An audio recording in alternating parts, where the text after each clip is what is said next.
할렐루야. 네, 반갑습니다. 제가 오늘 어떤 걸 가지고 아카데미를 이렇게 진행할까 고민을 좀 많이 해봤는데, 요즘 담임 목사님께서 수요일마다 왕의 실패에 대한 주제를 가지고 말씀을 나누시잖아요.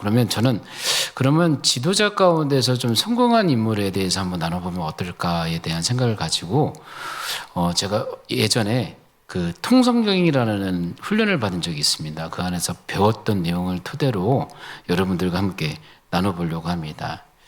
자, 그들은 왜 왕이 되지 않으려 노력까지 했는가?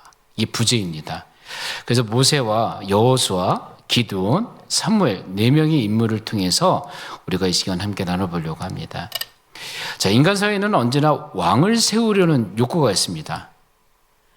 안정과 질서를 보장해 줄 강력한 지도자를 여러분 바랐기 때문이죠.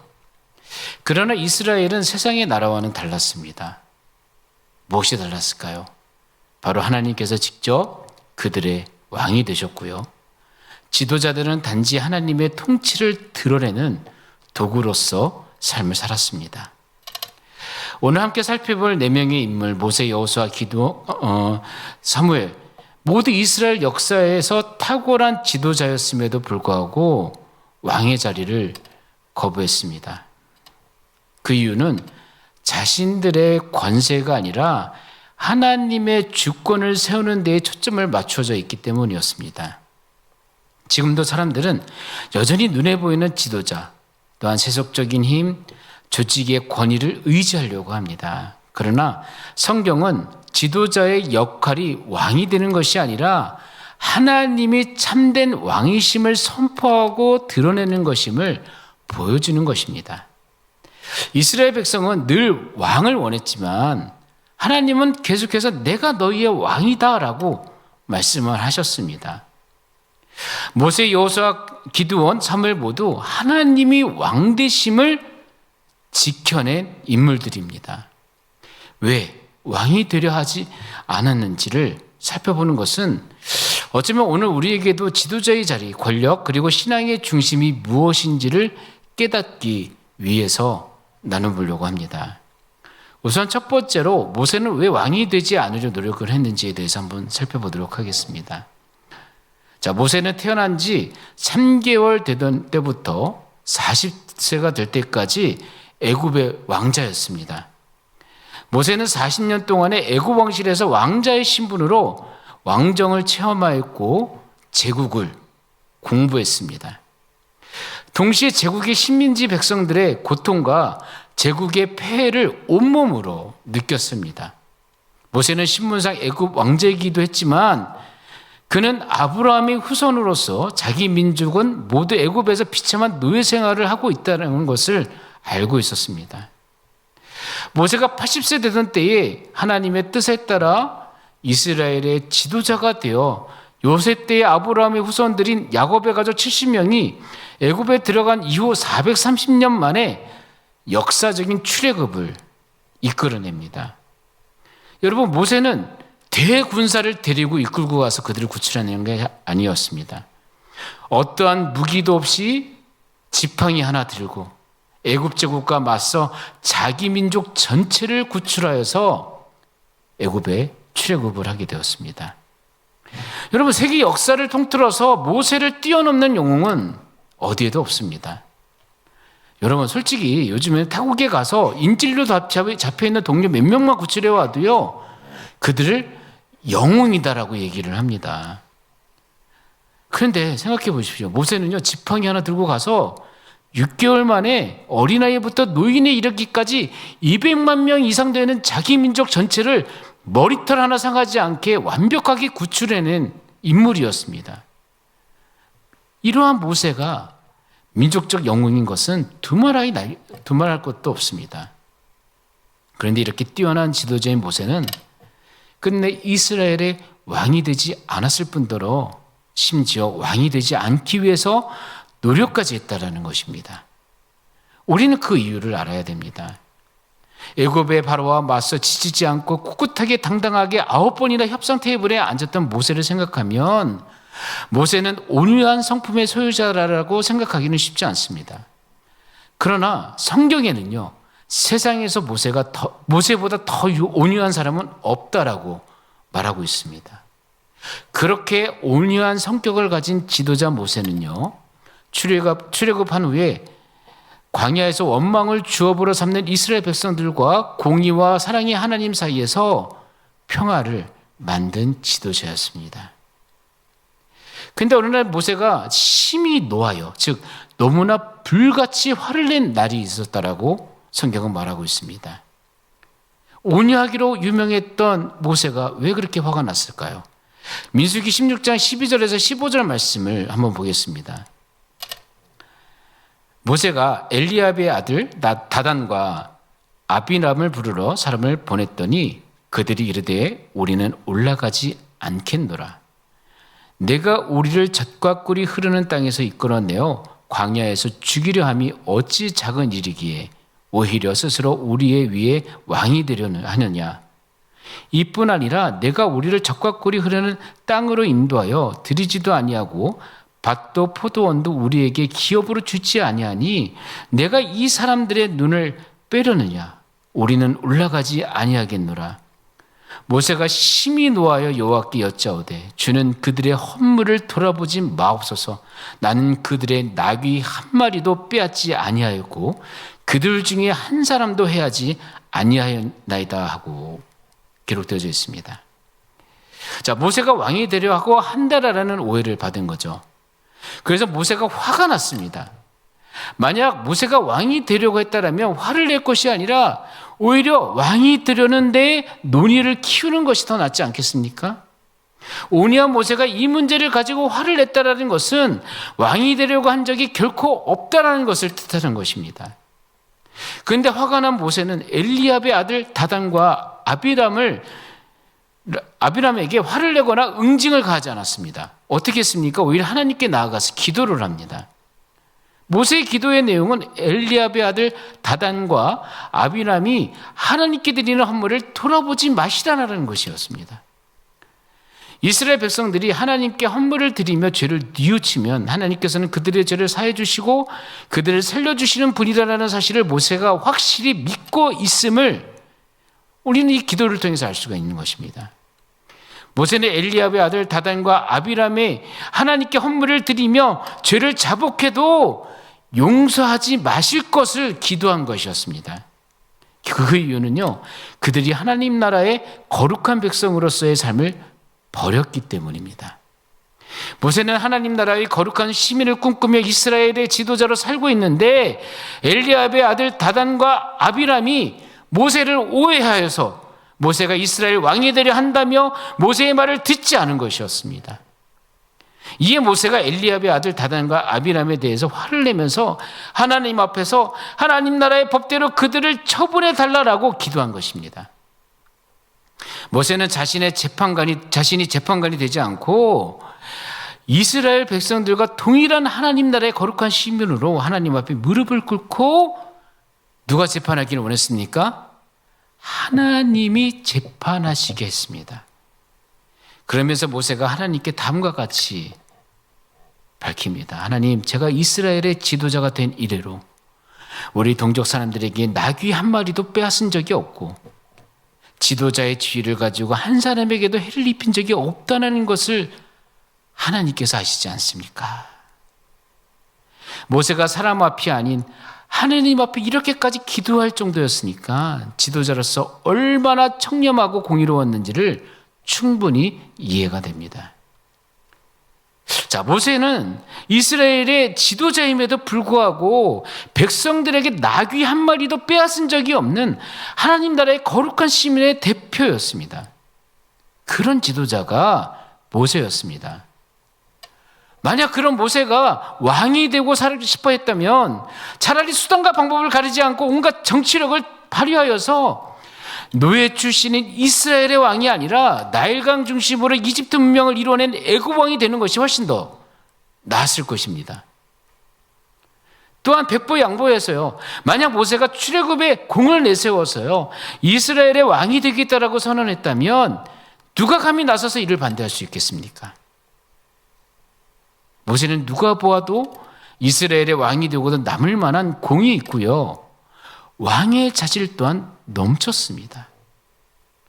그러나 모세는요, 이스라엘의 왕이 아니라 자기 민족을 약속의 땅으로 인도하여 그곳의 세상 모든 민족들이 하나님께 복을 받는 복의 통로인 하나님 나라를 세우는 하나님의 원대한 꿈에 동참하고자 했습니다.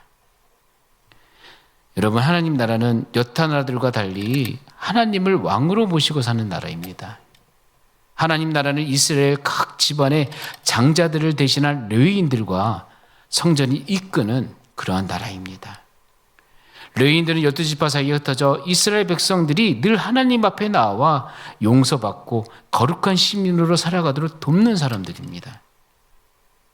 그리고 하나님 나라의 거룩한 시민인 이스라엘 백성은 1년에 3차례 하나님의 택한 받은 곳에 모여서 하나님을 기억하고 하나님의 그 뜻을 모아야 했습니다. 또한 하나님 나라는 이웃과 이웃 사이에 나눔이 있는 나라입니다. 그리고 하나님 나라는 민족과 민족 사이에 평화가 있는 나라입니다. 이러한 나라의 기틀을 세우기 위해서 모세는 그토록 애를 쓰고 몸부림을 쳤던 것입니다. 자, 인간이 세운 제도적인 왕정은 부패의 핵심입니다. 왕 한 사람을 위해서 모든 백성들이 노예가 되는 제도가 여러분 왕의 제도입니다. 애굽에서 왕정을 경험한 모세는 왕정이 아니라 모든 백성이 함께 힘을 합쳐서 모든 민족을 복받게 하는 하나님의 나라를 세우고자 하는 하나님의 그 꿈에 먼저 동참한 지도자였습니다. 하나님의 그 놀라운 꿈에 동참한 모세는 끝내 왕이 되지 않았고요. 왕이 되지 않기 위해 노력까지 했던 하나님 나라의 거룩한 시민 1호였습니다. 자, 두 번째로 우리 여호수아는 왜 왕이 되지 않으려고 했을까요? 모세가 이스라엘 왕이 되지 않은 것도 놀라운 사실이지만 여호수아 또한 이스라엘 왕이 되지 않은 것은 더 놀라운 일이었습니다. 왕은 민족과 나라가 존재한 그 다음에 필요한 사람이죠. 출애굽한 이스라엘을 이끈 지도자는 모세였습니다. 광야에서 40년 동안 이스라엘은 나라 이름과 법은 있었어요. 그러나 영토는 확보되지 못한 상태였습니다. 그리고 광야 생활 동안은 하나님께서 하늘문을 여시고 직접 만나 메추라기를 주셨기 때문에 비축해둔 군량미조차 확보되지 못한 그런 형편이었습니다. 그런 상태에서 그들이 왕을 세우고 왕궁을 짓는 일은 여러분 상상할 수 없는 일이었습니다. 그렇기 때문에 모세가 왕이 되지 않으려 노력하기도 했지만 만약 모세가 왕이 되었다 해도 다른 나라의 왕들처럼 부와 명예와 권력을 한 손에 쥔 왕은 되지 못했을 것입니다. 그런데 여호수아는 상황이 다릅니다. 여호수아는 모세와 상황이 달랐죠. 물론 애굽 왕자 출신의 모세에 비하면 여호수아는 이스라엘 백성들과 같은 노예 출신입니다. 그런데 여호수아는 모세가 직접 세운 후계자였고요. 더 나아가서 실제 가나안에서 전쟁을 이끈 총사령관이었습니다. 그리고 여호수아는 5년에 걸친 가나안 정복 전쟁에서 31번의 전쟁을 모두 승리로 이끈 상승 장군이었습니다. 여러분, 이 정도면요, 세상 모든 역사를 통틀어 보아도 여호수아가 왕이 되는 것은요, 너무나 당연한 순리였습니다. 그런데 놀랍게도요, 여호수아가 모세의 길을 따라 걷습니다. 즉 왕이 아닌 하나님 나라의 거룩한 시민의 길을 걸어가게 된 것이죠. 그렇다면 왜 여호수아도 모세처럼 왕이 되려 하지 않고 또한 노력까지 했을까요? 그 이유는 다음과 같습니다. 자, 모세가 죽고 여호수아가 이스라엘의 새로운 지도자가 되어서 요단강을 건넌 후에 첫 번째 치른 전투는 여리고성이었습니다. 자, 여리고성 공성전은 여호수아의 용기가 뛰어난 전략과 또한 전술로 이긴 전쟁이 아닙니다. 하나님께서 직접 주신 전략과 전술을 여호수아가 듣고 순종해서 이긴 전쟁입니다. 공성전은 다른 사람들이 이미 살고 있는 성을 빼앗는 것으로서 여러분 전쟁 중에 가장 힘든, 가장 어려운 전쟁입니다.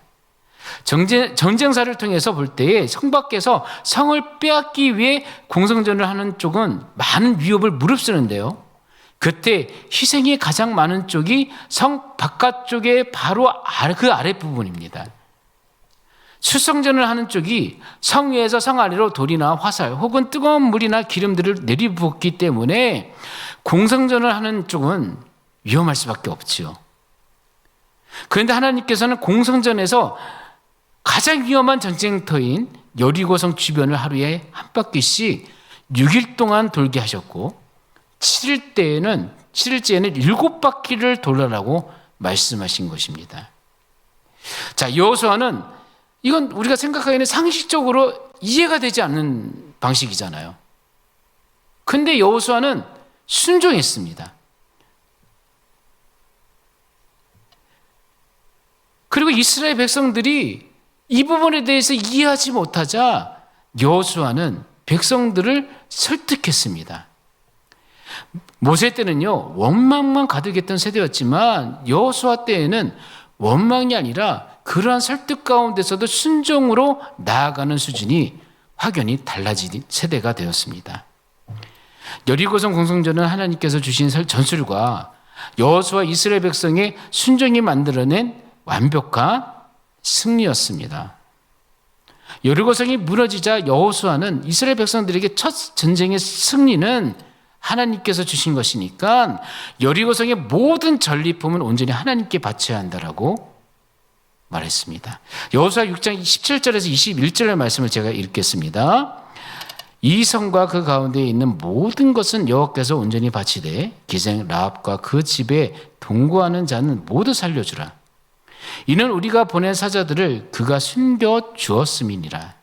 너희는 온전히 바치고 그 바친 것 중에서 어떤 것이든지 취하여 너희가 이스라엘 진영으로 바치는 것이 되게 하여 고통을 당하게 되지 아니하도록 오직 너희는 그 바친 물건에 손대지 말라. 은금과 동철, 기구들은 다 여호와께서 구별될 것이니 그것을 여호와의 곳간에 들을지니라 하니라. 이에 백성은 외치고 제사장들은 나팔을 불며 백성이 나팔 소리를 들을 때 크게 소리질러 외치니 성벽이 무너져 내린지라. 백성이 각기 앞으로 나아가 그 성에 들어가서 그 성을 점령하고 그 성 안에 있는 모든 것을 온전히 바치되 남녀노소와 소와 양과 나귀를 칼날로 면하리라. 자, 이렇게 여리고성을 함락시킨 이스라엘의 다음 목표는 아이성이었습니다. 근데 아이성에서 이스라엘은 생각지도 못하게 큰 패배를 맛보게 됩니다. 성도 빼앗지도 못하고 오히려 피해만 컸습니다. 그래서 여호수아가 왜 졌을까? 아이성의 패배의 원인이 무엇일까에 대해서 조사를 했습니다. 결국 원인은 아간 때문이었음을 밝히게 됩니다. 아간은 여리고성의 전리품 가운데 일부를 감추어 두었습니다. 그래서 여호수아는 아간을 아골골짜기로 이끌고 가서 온 이스라엘이 그를 돌로 치고 불사르고 그 위에 돌무더기를 크게 쌓게 했습니다. 아간이 여호수아를 통해 하나님의 말씀을 순종하지 않아서 전쟁의 패배를 안겨주었기 때문에 이러한 벌을 받게 됩니다. 여호수아가 앞장서서 아간을 죽인 것은요, 여호수아가 하나님 앞에 정직했다라는 것을 보여주고 있는 것입니다. 여호수아는 여리고성 전투에서만 보아도 어떤 것도 뒤로 챙긴 것이 하나도 없었습니다. 때문에 당당하게 아간을 처벌을 할 수 있었습니다. 이런 지도자가 하나님 나라의 지도자 여호수아였습니다. 모세가 이스라엘의 지도자였음에도 불구하고 백성들의 나귀 한 마리도 빼앗지 않았던 것처럼 여러분, 여호수아도요, 백성들의 옷 한 벌도 취하지 않은 그러한 지도자였습니다. 자, 여리고성 전투 이후 5년에 걸친 가나안 정복 전쟁을 계속했고 여호수아는 모든 전쟁에서 승리를 하게 되었습니다. 그리고 전쟁을 마치고 각 지파에게 땅을 분배해 주며 모든 이스라엘 백성들이 하나님 나라의 거룩한 시민으로 살도록 인도했습니다. 보통 나라 같으면 왕정을 시작하기에 가장 좋은 적기였습니다. 그러나 그때 여호수아는요, 왕이 되겠다고 선언하지 않았고요, 오히려 이스라엘 백성들에게 오직 나와 내 집은 여호와만 섬기겠노라 라고 여호수아 24장 15절 말씀 가운데 선언을 하게 된 것입니다. 제가 읽겠습니다. 만일 여호와를 섬기는 것이 너희에게 좋지 않게 보이거든 너희 조상들이 강 저쪽에서 섬기던 신들이든지 또는 너희가 거주하는 땅에 있는 아모리 족속의 신들이든지 너희가 섬길 자를 오늘 택하라. 오직 나와 내 집은 여호와를 섬기겠노라 하나. 자, 모세는 애굽에서 애굽 왕자로 왕정의 패배를 지켜본 사람이었고요. 여호수아는 애굽에서 노예로 왕정의 폐해를 온몸으로 경험했던 사람이었습니다. 그들은 하나님께서 주신 하나님의 나라가 한 사람의 왕이 없어도 국민 한 사람 한 사람을 얼마나 행복하게 하시는 나라인지를 알고 있는 지도자였습니다.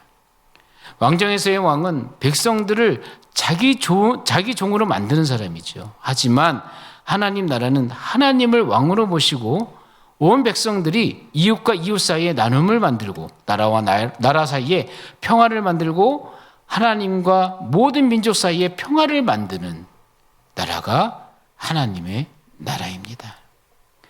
그렇게 하나님 나라로 선택된 나라에서 기록한 시민으로 산다는 것은 여러분 얼마나 영광스러운 삶이겠습니까? 믿음의 조상 아브라함의 후손들이 그런 선택을 받았습니다. 그래서 모세에 이어서 여호수아도 왕이 되지 않으려고 노력까지 하면서 하나님 나라의 거룩한 시민으로 그토록 멋지고 멋있고 당당한 삶을 살 수가 있었던 것입니다. 자, 이제 세 번째로 기드온에 대해서 한번 보겠습니다. 왜 기드온은 왕이 되지 않으려고 노력까지 했을까요? 미디안 대군과 전쟁을 치르기 위해 기드온과 함께 전쟁터에 나간 용감한 300명의 병사를 우리는 기드온의 300명의 용사라고 말합니다. 기드온과 함께한 300명의 병사들이 진정한 용사인 이유를 크게 세 가지로 보게 되면 다음과 같습니다. 첫 번째, 그들은 쫄지 않았습니다. 두 번째로 그들은 전쟁에 임하면서 칼이나 창을 내려놓고 항아리와 나팔과 횃불을 들라라는 명령에 순종을 했습니다. 셋째로 그들은 전쟁터에서 모두 살아 돌아왔다는 것입니다. 처음에 기드온에게 모았던 32,000명 가운데서 22,000명은 일단 겁을 먹은 사람들이었습니다. 그들은 나라가 위기에 처하자 전쟁터에 나아가야겠다는 의지가 있었으나 전쟁 자체가 무섭고 두려워했습니다.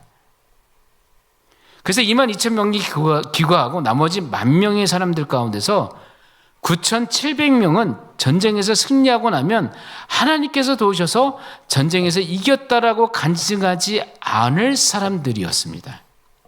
그래서 하나님께서는 9,700명도 돌려보내신 것이었습니다. 그리고 남은 300명이 역사의 한 페이지를 장식하게 된 것이었습니다. 그들은 어두운 밤에 직진으로 향하면서 칼과 창을 내려놓고요. 항아리와 횃불과 나팔을 들고 가라는 하나님의 말씀에 순종하고 믿고 나아갔던 자들입니다. 그들은 전쟁이 하나님의 손에 달려있다는 것을 알고 있었습니다. 그래서 그것을 믿고 순종했던 것이죠. 그들은 낙타의 수가 많아 해변에 모래알같이 많은 미디안의 대군과 싸우기 위해서 전쟁터로 들어가면서도요 결코 두려워하지 않고 침착했습니다.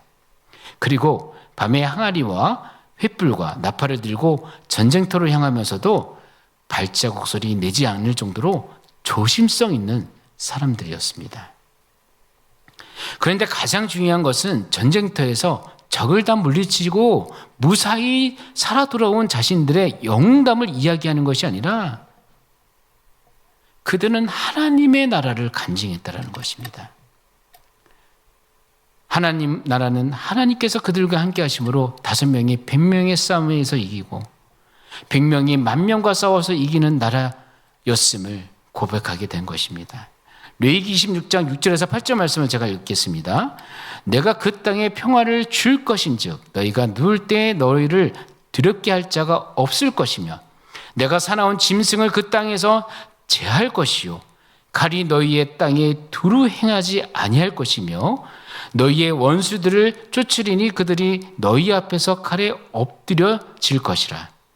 또 너희 5이 100을 쫓고 너희 100이 10,000을 쫓으리니 너희 대적들이 너희 앞에서 칼에 엎드려질 것이며.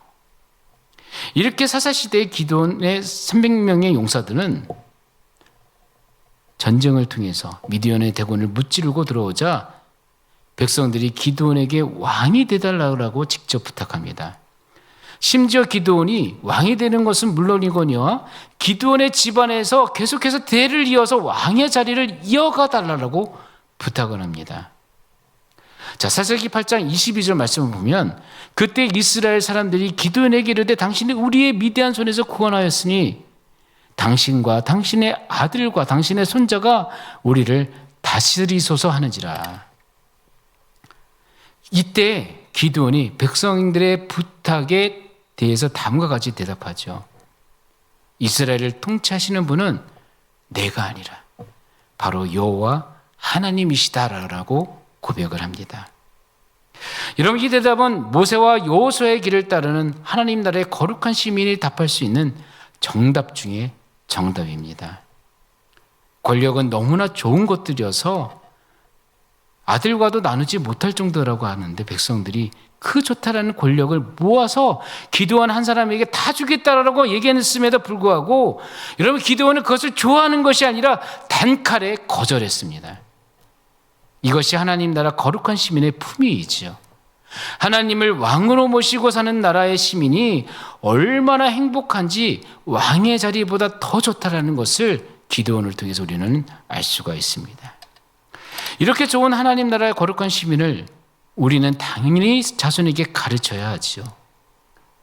우리들이 가르쳐주는 하나님 나라를 다음 세대들이 정확하게 이해한다면 여러분, 다음 세대들은 하나님의 말씀인 성경에서 끝까지 떠나지 않고 늘 성경을 가까이 하면서 하나님의 말씀대로 세상을 살아가는 지혜를 가지게 될 줄 믿습니다. 여기 앉아 계신 여러분들의 입술을 통해서 하나님의 나라를 증거하시는 그러한 여러분들 되시길 간절히 소망하겠습니다. 네 번째로 사무엘은 왜 왕이 되지 않으려고 노력을 했는지를 살펴보도록 하겠습니다. 사무엘은 각자 자기 소견에 옳은 대로 살았던 사사시대의 300여 년의 고리를 끊고요, 새로운 시대인 미스바 세대를 연 이스라엘의 위대한 지도자였습니다. 사무엘은 실제적으로 40년간 이스라엘의 지도자였음에도 불구하고 왕이 되지 않았습니다. 왕이 되지 않으려고 노력까지 했고요, 하나님 나라의 거룩한 시민으로 살았습니다.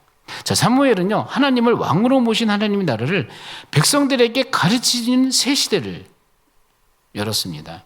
근데 사무엘은 늙고 사무엘의 아들들은 뇌물을 받고 재판을 공정하게 시행하지 않았고 온갖 구설수에 오르는, 그래서 이스라엘 백성들은 그들의 영악한 생각으로 사무엘에게 왕정을 요구하고 나오게 됩니다. 그러자 미스바 세대를 열며 온 이스라엘을 교육하기에 평생을 바친 사무엘이 백성들의 요구에 대해 섭섭함을 감추지 못했습니다. 이에 하나님께서는 이스라엘이 사무엘을 버린 것이 아니라 하나님을 버린 것이다, 이렇게 말씀하십니다.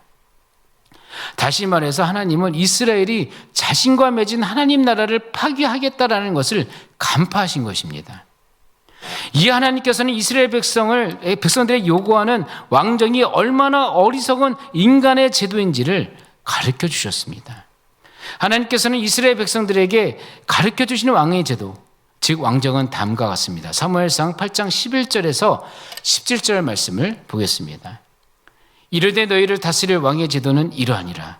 그가 너희 아들들을 데려다가 그의 병거와 말을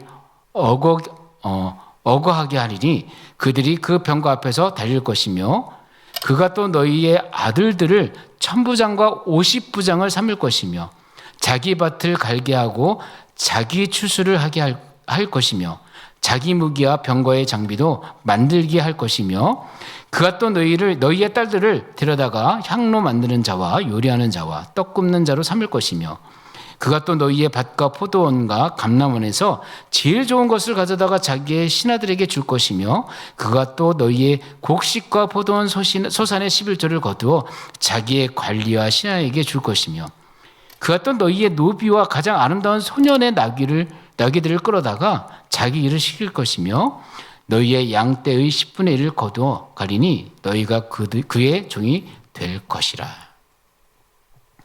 자, 왕은 백성들을 위해 전쟁 나가서 싸우는 사람이 아닙니다. 오히려 백성들을 전쟁터에 내보내어서 자신과 가족을 지키게 하는 사람이 왕입니다. 왕은 백성들에게 세금을 거두어서 자신과 자신의 신하들을 먹여 살리고 결국은 백성을 노예로 부리는 사람입니다. 세상의 모든 사람은 누구나 다 하나님의 형상을 닮은 소중한 존재입니다. 누군가가 한 사람이 왕으로 세워진다면 누구는 귀한 사람이 되고 누구는 천한 사람이 되는 불평등한 세상이 되는 것입니다. 하나님께서는 아브라함의 후손들을 통해 세상 나라가 시행하는 왕정이 아니라 하나님 나라를 세우고 세상 모든 민족을 사랑하고자 하셨습니다. 하나님께서는 이스라엘이 출애굽한 이후에 그 당시까지 400여 년 동안에 이스라엘은 제대로 된 하나님의 나라를 세우지 못하여서 하나님의 기대에 부응하지 못하였습니다. 근데 이제는 드러내놓고 하나님 나라를 그만두겠다 이렇게 말하는 이스라엘에 대해서 하나님께서는 실망을 금치 못하셨다는 것입니다. 그래서 하나님께서는 이스라엘에게 왕정이 어떤 것인지를 말씀을 통해서 알려주신 거였습니다. 자, 사무엘상 8장 8절 9절 말씀을 보면 내가 그들을 애굽에서 인도하여 낸 날부터 오늘까지 그들의 모든 행사로 나를 버리고 다른 신들을 섬긴 같이 내게도 그러하는도다. 그러므로 그들의 말을 듣되 너는 그들에게 엄히 경고하고 그들을 다스릴 왕의 제도를 가르치라. 그러나 이스라엘은 끝내 하나님 나라 대신 다른 나라들처럼 왕정을 택하겠다고 고집을 부렸습니다. 이스라엘 백성들이 하나님 나라를 이해하지 못했을 뿐더러 왕정에 대해서도 크게 오해하고 있었기 때문이었죠. 왕은 그들을 위해 대신 나가 싸우는 사람이 아님을 제가 말씀드렸습니다. 그런데 대신 나가 싸우는 사람이다라고 오해하고 있는 것입니다. 그러자 하나님은 엄중히 경고의 말씀을 전하게 되는 것입니다. 사무엘상 8장 18절 말씀을 보게 되면 그날에 여호와께서 너희에게 응답하시지 아니하시리라. 참으로 쓸쓸하고 안타깝기 그지없는 장면입니다. 하나님께서는 아브라함 한 사람을 택하시고 아브라함과 언약을 맺으시고 500여 년 동안에 아브라함의 후손들이 큰 민족을 이루기를 기다리셨습니다. 그리고 하나님께서는 그들과 시내산에서 하나님의 나라의 언약을 맺으시고 이스라엘의 왕이 되어주셨으며 그들은 하나님 나라의 거룩한 시민으로 살겠다라고 약속을 했었습니다. 그런데 출애굽하고 400여 년이 지난 이스라엘이 하나님 나라의 언약을 파기하고 왕정으로 나아가겠다라고 말하고 있는 것입니다. 그리고 성경은 이렇게 모세오경에 쓸쓸하고 왕정의 500년이 시작하게 되는 것입니다. 여러분, 우리는 다음 세대들에게 하나님의 마음을 잘 설명하고 가르쳐야 합니다. 그리고 하나님을 왕으로 모신 하나님 나라의 지도자 모세, 여호수아, 기드온, 사무엘이 얼마나 수준 높은 하나님의 사람이고 민족의 지도자였는지를 우리는 대대손손 가르쳐줘야 합니다. 모세, 여호수아, 기드온, 사무엘은 왕이 되기에 차고도 넘치는 자격과 자질을 갖춘 사람들이었습니다. 그들은 세상 어느 왕들과 비교하여도 왕으로서 자격이 넘치고도 남을 만한 정말 대단한 인물들이었습니다. 그러나 그들은 끝내 왕이 되지 않았고요. 왕이 되지 않으려고 노력까지 했습니다. 그들이 권력을 몰라서 그랬던 것이 아닙니다. 실제적으로 그들은 이스라엘의 대표였고요. 나라를 책임졌던 사람들이었습니다. 그럼에도 불구하고 그들은 왕이 되지 않았습니다. 왕이 보통 백성들과 달리 어마어마한 혜택을 어떻게 누리며 사는지도 다 알고 있음에도 불구하고 왕이 되려 하지 않았습니다. 왜냐하면 그들은 하나님의 나라가 무엇인지를 정확하게 알고 있었기 때문입니다. 우리들의 자녀를 모세, 여호수아, 기드온, 사무엘과 같은 하나님의 사람, 거룩한 천국 시민으로 우리는 양육해야 됩니다. 그것이 우리에게 성경을 주신 하나님의 뜻인 줄 믿으시길 바라겠습니다. 사랑하는 성도 여러분, 하나님은 우리의 참된 왕되심을 기억해야 됩니다. 모세, 여호수아, 기드온, 사무엘은 왕이 될 자격과 영향력을 가졌음에도 불구하고 자신을 왕이 아니라 하나님이 왕이심을 드러내는 삶을 선택했습니다. 이는 단순한 겸손이 아니라 하나님 중심의 신앙 고백이었습니다. 여러분, 지도자는 하나님의 대리자일 뿐입니다. 내 인물은 각기 다른 시대와 상황 속에서 백성을 이끌었지만 여러분, 공통적인 건 무엇입니까? 하나님의 말씀과 통치를 맡겨진 자리에서 드러내는 역할만 감당했다는 거예요. 참된 리더십은 권력을 차지하는 것이 아니라 하나님의 왕되심을 가리키는 표지판이 되는 것입니다. 여러분들이 그런 삶이 되기를 소망합니다. 여러분들의 그 하나님을 향한 하나님 나라의 표지판 같은 삶을 통해서 여러분들의 자녀가 하나님의 시민으로서 살아가는 데 큰 힘이 되어지기를 간절히 소망하겠습니다. 교회와 신앙생활에서도 우리는 때로 사람이나 제도 혹은 눈에 보이는 권세를 의지하려고 합니다. 그러나 우리가 누구를 따를지 그리고 어떤 방식으로 섬겨야 하는지를 오늘의 인물을 통해서 우리는 깨달아야 합니다. 결국 중요한 것은 우리가 누가 왕이 될 것이냐가 아니라 예수님께서 우리의 유일하신 왕 되심을 고백하는 그러한 삶을 살아가시는 여러분들 되시길 간절히 소망하겠습니다. 우리 이 시간 함께 기도할 때 4가지 기도 제목을 여러분들에게 나누겠습니다. 첫째로, 하나님만이 우리의 참된 왕이심을 고백하시길 바라겠습니다.